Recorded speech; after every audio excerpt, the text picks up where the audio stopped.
بسم اللہ الرحمن الرحیم الحمد للہ والصلاة والسلام علی رسول اللہ وعلی آلہ واصحابہ ومن والاه۔ آج کے ہمارے سبق کا عنوان ہے امام بخاری رحمۃ اللہ علیہ کی الجامع الصحیح میں کتاب الایمان میں باب اداء الخمس من الایمان۔ امام بخاری رحمۃ اللہ علیہ نے کتاب الایمان میں، جیسا کہ ہم نے اس سے پہلے بتایا ہے کہ دو باتوں پر انہوں نے توجہ مرکوز رکھی ہے اور دو چیزوں کی بہت قوی دلائل کے ساتھ وضاحت کی ہے۔ پہلی بات تو یہ کہ ایمان صرف زبان کے قول کو یا دل کی تصدیق کو نہیں کہتے، بلکہ ایمان دراصل دل کے اقرار، زبان کی تصدیق کے ساتھ ساتھ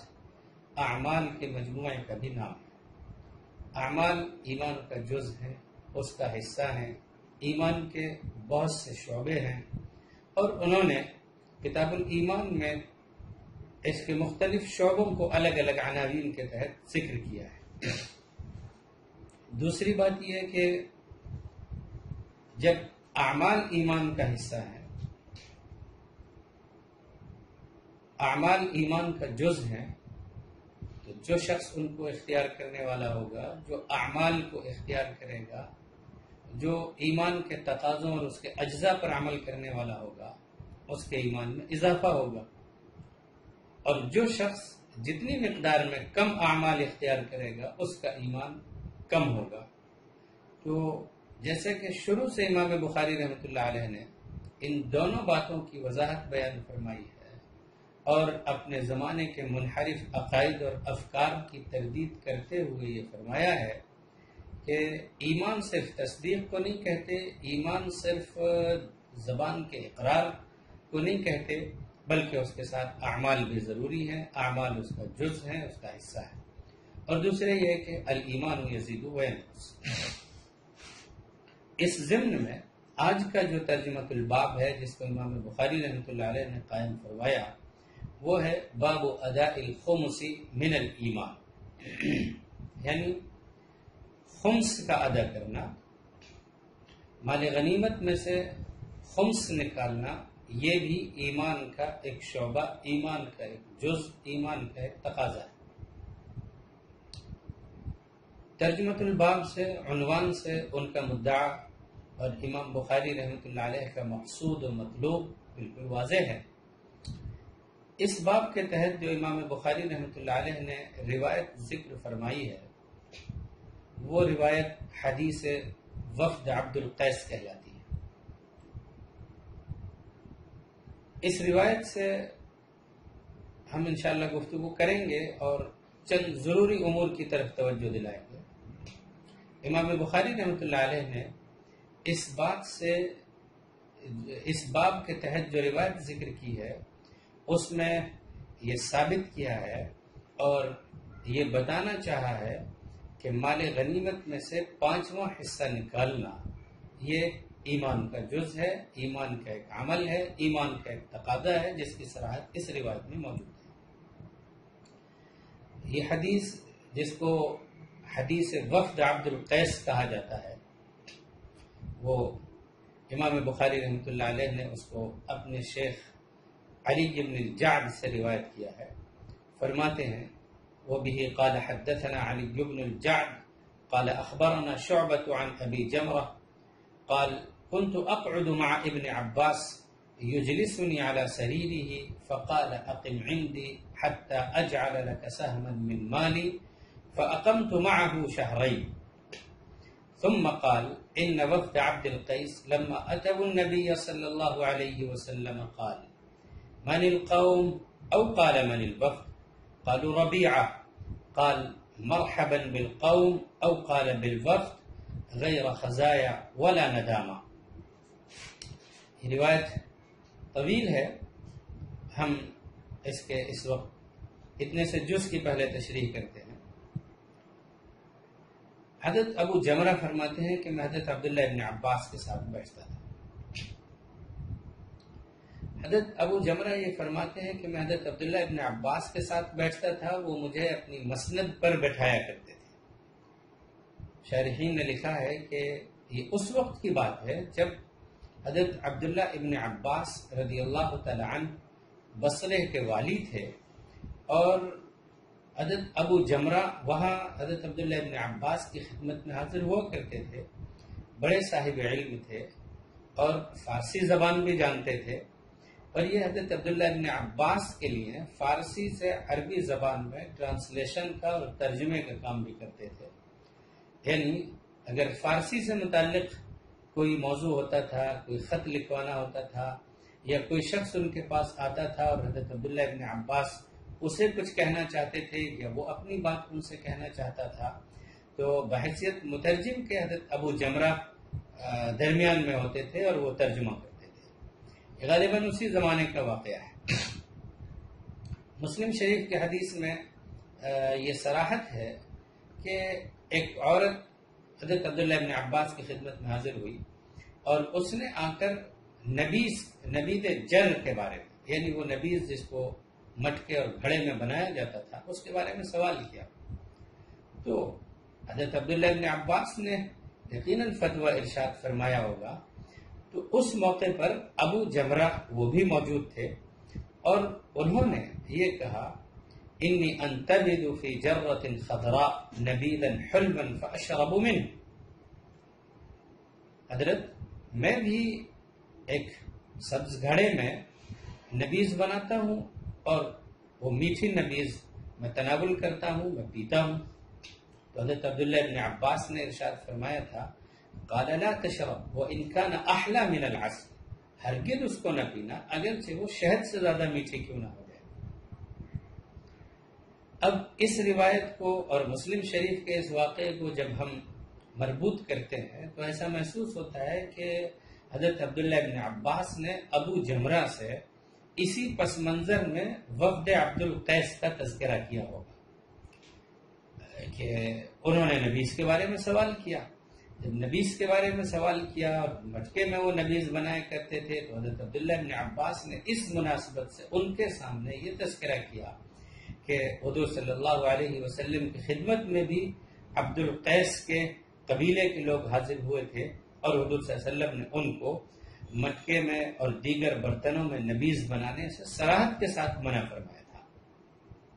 تو یہاں سے یہ بات مربوط ہو جاتی ہے کہ حضرت ابو جمرہ موجود تھے اور ابو جمرہ حضرت عبداللہ ابن عباس کی خدمت میں رہتے ہی تھے، تو ایک مرتبہ 2 مہینے انہوں نے قیام کیا، جیسے کہ یہاں بخاری کی روایت میں ہے، اور پھر امام بخاری رحمۃ اللہ علیہ نے اس جملے سے حدیث کو شروع کیا ہے، ثم قال ان وفد عبد القیس، کہ حضرت عبداللہ ابن عباس نے فرمایا کہ عبد القیس کے لوگ حضور صلی اللہ علیہ وسلم کی خدمت میں حاضر ہوئے۔ تو یہ اسی زمانے قیام کا واقعہ ہوگا جس کا اشارہ مسلم شریف کی حدیث میں ہے۔ ایک بات تو یہ، دوسری بات یہ کہ وفد عبد القیس کا تذکرہ روایات میں اور تاریخی روایات میں آتا ہے، وہ بڑا دلچسپ ہے۔ یہ لوگ جو حضور صلی اللہ علیہ وسلم کی خدمت میں حاضر ہوئے تھے، جس کا اشارہ بخاری شریف کی اس حدیث میں ہے، بعض روایات میں آتا ہے کہ یہ لوگ عام الفتح میں حاضر ہوئے تھے، اور بعض روایات میں 14 لوگ تھے، بعض روایات میں 40 افراد تھے۔ شارح بخاری علامہ قسطلانی رحمۃ اللہ علیہ نے دونوں روایات میں تطبیق دیتے ہوئے یوں کہا ہے کہ عین ممکن ہے کہ 2 مرتبہ ان لوگوں کی حاضری ہوئی ہو۔ ایک مرتبہ یہ لوگ حاضر ہوئے تو 14 کی تعداد میں تھے، دوسری مرتبہ حاضر ہوئے تو 40 کی تعداد میں تھے۔ لیکن قسطلانی نے ایک دوسری توجہ یہ بھی ذکر کی ہے کہ ممکن ہے کہ 14 اہم حضرات ہو، سرداران قوم ہوں، اور باقی افراد وہ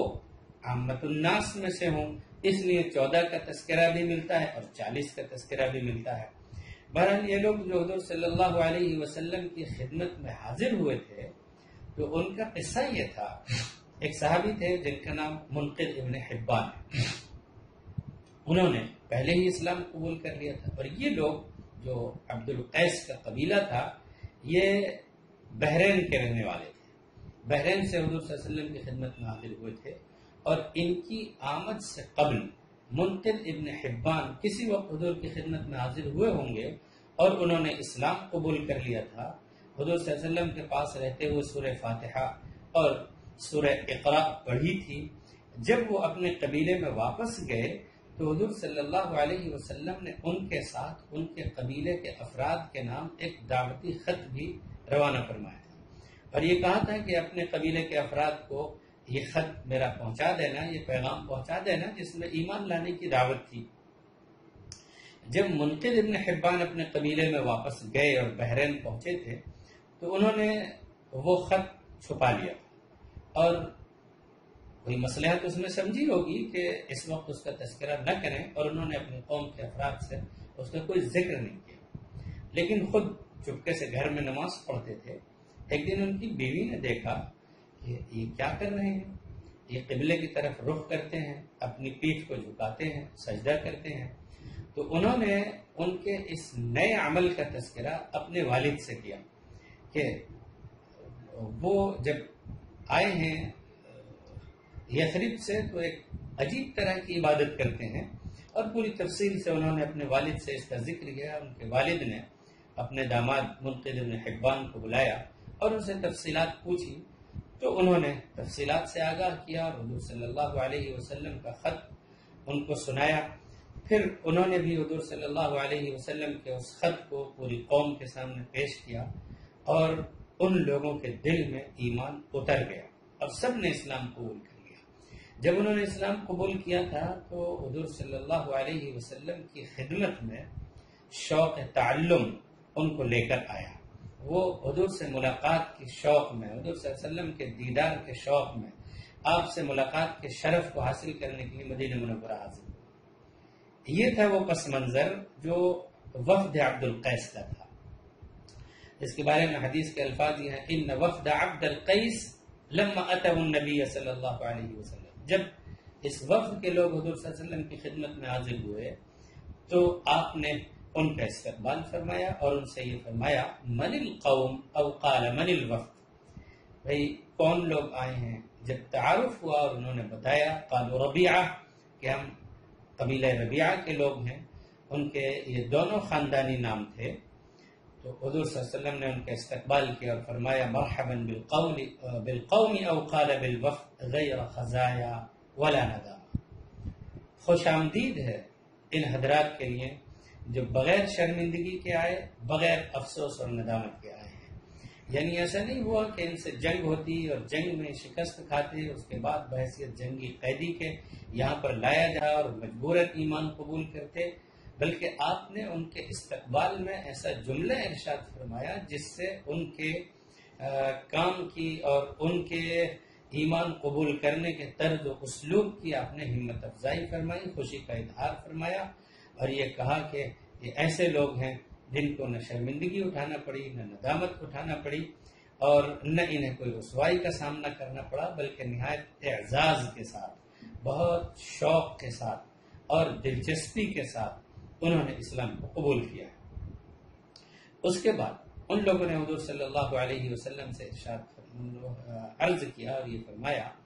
اِنَّا لَا نَسْتَطِيعُ أَن نَأْتِيَكَ إِلَّا فِي شَهْرِ الْحَرَامِ، اللہ کے رسول ہم آپ کے پاس صرف اشہر حرم میں ہی آ سکتے ہیں،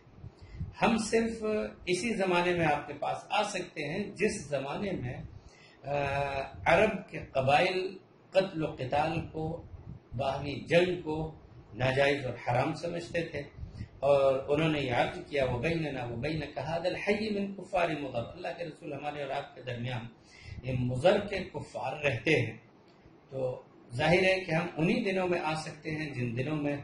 جنگ بند ہوتی ہے، قتل و قتال عرب کے قبائل کے درمیان حرام سمجھا جاتا ہے،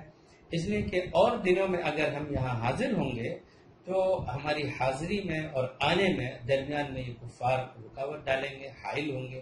اس لیے ہم اور وقت نہیں آ سکتے۔ اس کے بعد انہوں نے یہ درخواست کی، فَمُرْنَا بِأَمْرٍ فَصْلٍ، اللہ کے رسول ہمیں کوئی فیصلہ کن بات بتا دیجئے، ہمیں کوئی بہت دو واضح، صاف اور ایسی بات جس میں کوئی اشتباہ نہ ہو، وہ آپ ہم کو بتا دیجئے۔ نخبر به من وراءنا وندخل به الجنہ، اس عبارت کو دو طرح سے پڑھا گیا ہے۔ نخبر به من وراءنا وندخل به الجنہ، یعنی فعل امر کے جواب کے طور پر اس فعل مضارع کو جزم دیا گیا، اور دوسری طرح سے پڑھا گیا ہے نخبر به من وراءنا وندخل به الجنہ، یعنی یہ جملہ ایک مستقل الگ جملہ ہے۔ اور ان لوگوں نے یہ درخواست کی کہ اللہ کے رسول آپ ہمیں فیصلہ دو ٹوک کوئی بات بتا دیجئے، ہم اپنی قوم کے دیگر افراد کو جو پیچھے رہ گئے ہیں جا کر اس کی خبر دیں گے، بتائیں گے، اور ہم ان باتوں پر عمل کر کے جنت میں بھی داخل ہو جائیں گے۔ پھر انہوں نے ایک بات اور دریافت کی، وَسَأَلُوهُ عَنِ الْأَشْرِبَةِ، حضور صلی اللہ علیہ وسلم سے مشروبات کے بارے میں سوال کیا۔ میں نے اس سے پہلے آپ حضرات سے بارہا یہ عرض کیا ہے کہ احادیث میں بسا اوقات جواب سے تعیین ہوتی ہے سوال کی نوعیت کی۔ ان لوگوں نے کیا سوال کیا تھا، کیا معلوم کیا تھا مشروبات کے بارے میں؟ کیا یہ پوچھا تھا کہ کون سا مشروب جائز ہے، کون سا مشروب یا کس کو پینا چاہیے، کس کو نہیں پینا چاہیے؟ اس کی تعیین جواب سے ہو رہی ہے کہ حضور صلی اللہ علیہ وسلم نے ان کو مشروبات کے برتنوں کے بارے میں فتویٰ ارشاد فرمایا۔ اس کا مطلب یہ ہے کہ یہاں ایک مضاف پوشیدہ ہے، وَسَأَلُوهُ عَنْ أَوَانِ الْأَشْرِبَةِ، کہ ان لوگوں نے مشروبات کے برتنوں کے تعلق سے سوال کیا تھا کہ اللہ کے رسول ہم فلاں فلاں مشروب بناتے ہیں اور اس کے بناتے تھے پہلے، اب اس کے برتن ہمارے پاس ہیں، تو ان برتنوں کے بارے میں کیا فتویٰ ہے؟ جب انہوں نے حضور صلی اللہ علیہ وسلم سے یہ درخواست کی اور آپ سے یہ سوال کیا، تو آپ نے ان حضرات کو بہت واضح، بہت صاف ہدایات ارشاد فرمائی۔ روایت کے الفاظ ہیں فَأَمَرَهُمْ بِأَرْبَعٍ وَنَهَاهُمْ عَنْ أَرْبَعٍ، حضور صلی اللہ علیہ وسلم نے ان کو 4 باتوں کا حکم دیا، وَنَهَاهُمْ عَنْ أَرْبَعٍ، اور حضور نے ان کو 4 باتوں سے منع فرمایا۔ وہ 4 باتیں جن کا آپ نے حکم دیا وہ یہ تھی، امرهم بالایمان باللہ وحدہ، قال اتدرون ما الایمان باللہ وحدہ، قالوا اللہ ورسولہ اعلم، قال شہادة ان لا الہ الا اللہ وان محمد رسول اللہ واقام الصلاة وایتاء الزکاة وصیام رمضان وان تعطوا من المغنم الخمس۔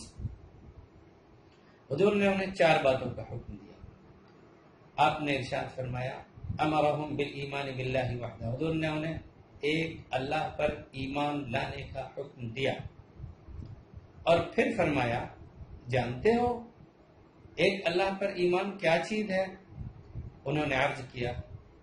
جیسا کہ صحابہ کا حضور صلی اللہ علیہ وسلم کے ساتھ ادب کا معاملہ اور تواضع کا معاملہ تھا، وہ اسی طرح کہتے تھے اللہ ورسولہ اعلم، اللہ اور اس کا رسول زیادہ بہتر جانتے ہیں۔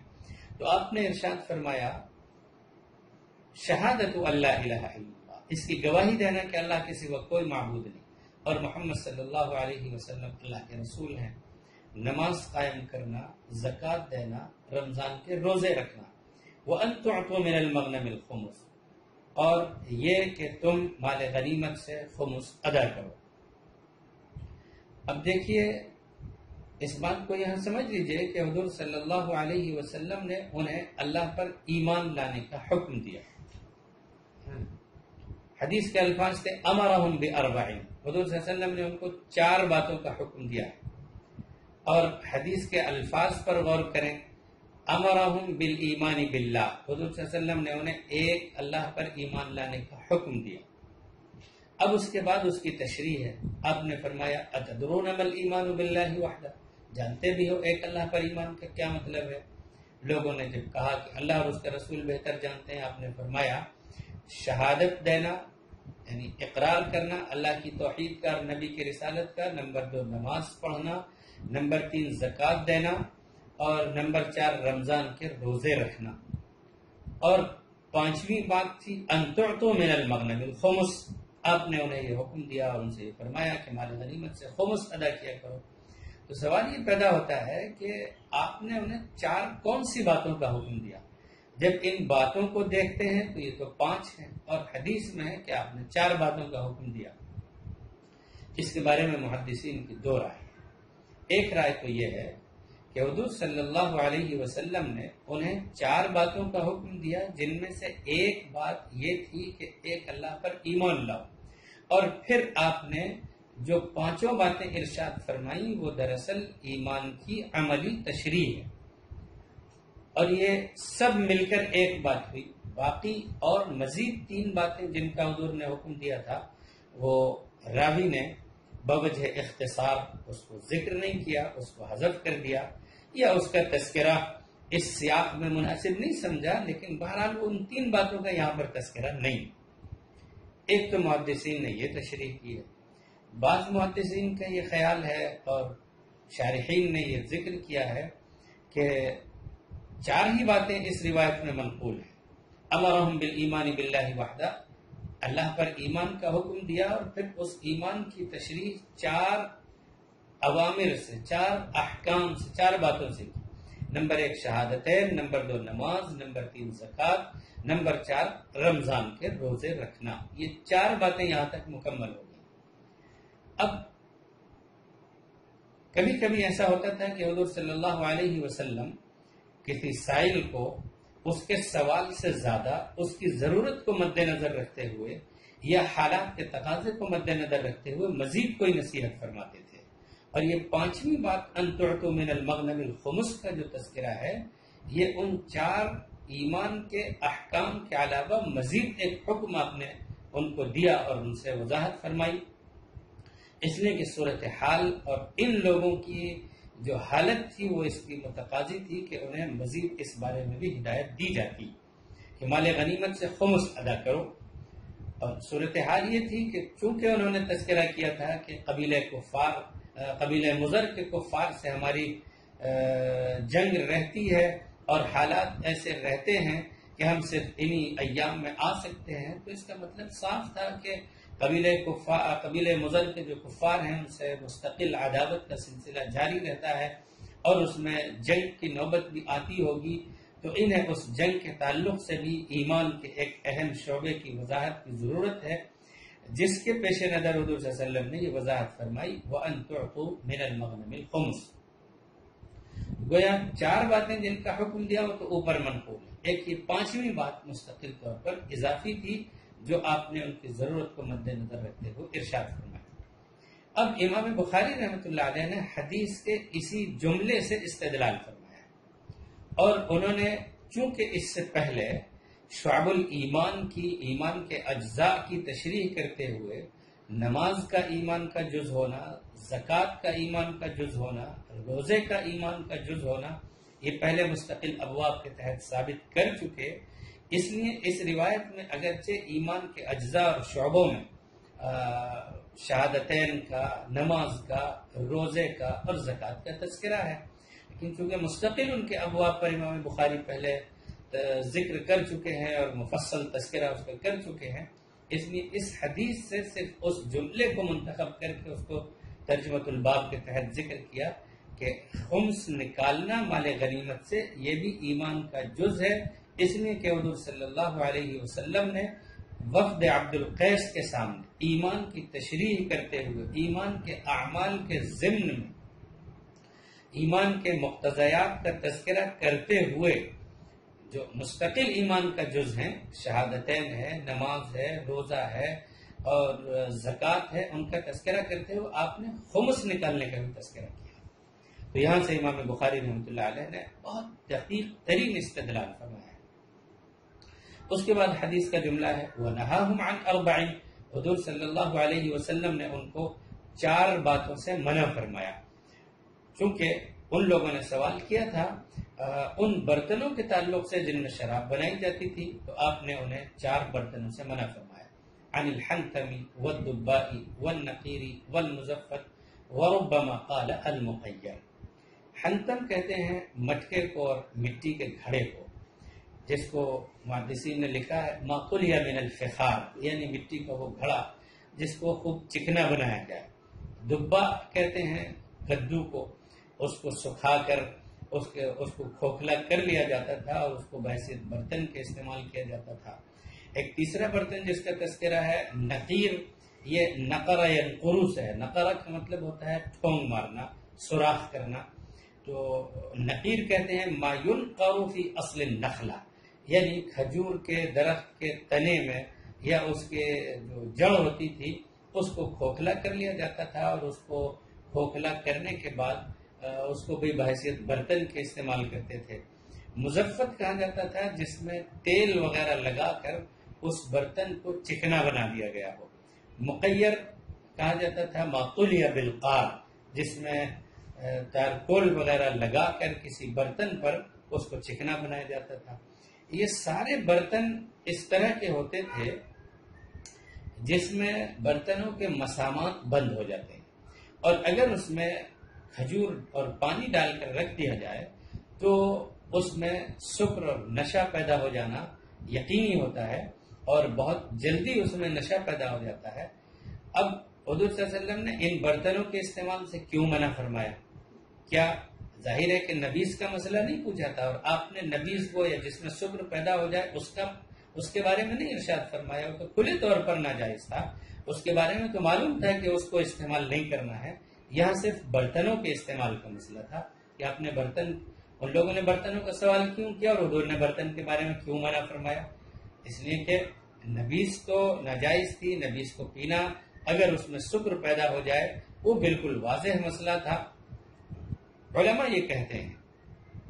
کہ غالباً ایسا تھا کہ وہ لوگ ایمان لانے سے پہلے ان برتنوں میں نبیذ بنایا کرتے تھے، ایمان لانے کے بعد چھوڑ دیا۔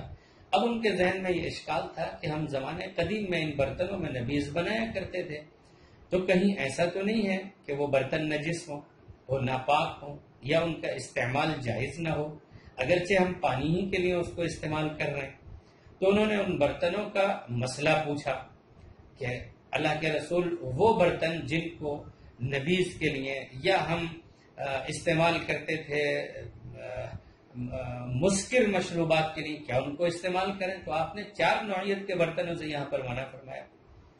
اب ان برتنوں سے آپ نے کیوں منع فرمایا؟ بعض لوگ کہتے ہیں کہ غالباً ایسا تھا کہ ان برتنوں کے استعمال میں بذات خود تو کوئی ممانعت نہیں تھی، البتہ اس کا خطرہ تھا کہ ان برتنوں کو جب وہ استعمال کریں گے تو انہیں یاد آئے گا کہ ہم اس میں نبیذ بناتے تھے، ہم اس میں ایسے مشروبات بناتے تھے جس میں سکر پیدا ہو جائے، تو ممکن ہے کہ طبیعت ادھر مائل ہو جائے، یا ممکن ہے کہ بعض لوگ ان برتنوں کا استعمال کرتے ہوئے کبھی کھجور ڈال کر رکھ دیں اور میٹھا پانی ہی استعمال کر رہے ہوں، لیکن چونکہ ان کے مسامات بند ہوتے ہیں تو بہت جلدی اس میں سکر پیدا ہونے کا اندیشہ تھا، اس لیے آپ نے سدًا للذریعہ کہ ایسا نہ ہو کہ ان برتنوں کے استعمال سے کبھی غیر شعوری طور پر کبھی اچانک میں سکر پیدا ہو جائے اور پی بیٹھیں، یا ان برتنوں میں پانی یا میٹھے مشروبات بنا کر پینے لگیں اور توجہ زمانے قدیم میں ان برتنوں کے اس استعمال کی طرف جائے اور طبیعت میں ادھر میلان پیدا ہونے لگے، اس لیے آپ نے منع فرمایا۔ یعنی اگر یہ برتن پاک تھے اور ناپاک نہیں تھے تو ان سے ممانعت کی وجہ صرف سدًا للذریعہ تھی کہ ایسا نہ ہو کہ کوئی اور مسئلہ پیدا ہو جائے یا طبیعت دوسری طرف مائل ہونے لگے، اور اگر یہ برتن ناپاک ہی تھے تو پھر تو ان کے استعمال کا کوئی مسئلہ ہی نہیں ہے۔ ناپاک برتن کو پاک پانی کے لیے یا پاک مشروب بنانے کے لیے بھی استعمال نہیں کیا جا سکتا۔ حدیث کے سیاق سے ایسا محسوس ہوتا ہے کہ سدًا للذریعہ آپ نے ان برتنوں کے استعمال سے منع فرمایا۔ اس روایت سے امام بخاری رحمۃ اللہ علیہ کا جو استدلال تھا وہ تو صرف اس جملے سے پورا ہوتا ہے، لیکن اس روایت میں بہت دقیق بعض اہم فوائد اور نکتے، اس میں یہ محسوس ہوتا ہے کہ طلبہ علم میں شوق ہونا چاہیے، علم کا شوق، علم حاصل کرنے کا شوق، علم کے راستے میں سفر کرنے کی ہمت اور اس کی تمنا اور آرزو ہونا چاہیے۔ اس لیے کہ عبد القیس کے وفد نے ایک سفر کیا اور حضور صلی اللہ علیہ وسلم کی خدمت میں صرف آپ کی زیارت اور ملاقات کے لیے اور آپ سے علم حاصل کرنے کے لیے حاضر ہوئے۔ بعض لوگوں نے اس سے یہ بھی اشارہ کیا ہے اور یہ بتایا ہے کہ حضور صلی اللہ علیہ وسلم کے یہاں جو نظام تعلیم تھا اور آپ کے یہاں جو تعلیم و تعلم کا سلسلہ تھا اس میں بعض صحابہ تو وہ ہوتے تھے جو آپ کے صفہ نبوی پر یعنی اس مدرسے میں مستقل طور پر قیام کرتے تھے، وہیں رہتے تھے، آپ کی خدمت میں پڑے رہتے تھے، اور مستقل حضور صلی اللہ علیہ وسلم کے سامنے زانو تلمس طے کرتے ہوئے آپ سے احکام، مسائل اور آپ صلی اللہ علیہ وسلم سے احادیث کو سنتے رہتے تھے۔ اور دوسری طرح کے افراد وہ ہوتے تھے جیسے عبد القیس کے افراد حاضر ہوئے اور تھوڑے وقت کے لیے، مختصر وقت کے لیے حاضر ہوئے، حضور صلی اللہ علیہ وسلم سے بنیادی احکام سیکھے اور پھر اپنے قبیلے میں واپس چلے گئے۔ گویا اس سے استدلال کیا جا سکتا ہے کہ آپ کا نظام تعلیم دونوں طرح کا تھا۔ آپ کے یہاں ایک ریزیڈینشیل مدرسہ بھی تھا جو صفہ نبوی تھا، جس میں صحابہ مستقل رہتے تھے، اور دوسری ترتیب یا دوسرا طریقہ اور اسلوب ان افراد کا تھا جو حسب ضرورت، حسب حاجت، حسب گنجائش وقت حضور کی خدمت میں حاضر ہوتے تھے۔ اسی روایت سے یہ بھی استدلال کیا جا سکتا ہے کہ ایک عالم کی ذمہ داری کیا ہوتی ہے۔ ایک عالم کی ذمہ داری یہ ہوتی ہے کہ وہ جب سیکھ لے اور اس کو علم حاصل ہو جائے تو وہ دوسروں کو سکھائے، اس لیے کہ ان لوگوں نے بھی اس کا شوق ظاہر کیا، اور حضور صلی اللہ علیہ وسلم نے بھی انہیں یہ حکم دیا، احفظوہن واخبروہن من وراءکم، ان باتوں کو اچھی طرح سے یاد کر لو اور بعد میں جا کر لوگوں کو اس کو سکھانا اور اس کے بارے میں بتانا۔ یہ دراصل علم سیکھنے کے بعد کی ذمہ داری ہوتی ہے۔ قرآن مجید میں بھی اسی ذمہ داری کا اشارہ کیا گیا ہے، فلولا نفر من كل فرقة منهم طائفة ليتفقهوا في الدين ولينذروا قومهم اذا رجعوا اليهم لعلهم يحذرون۔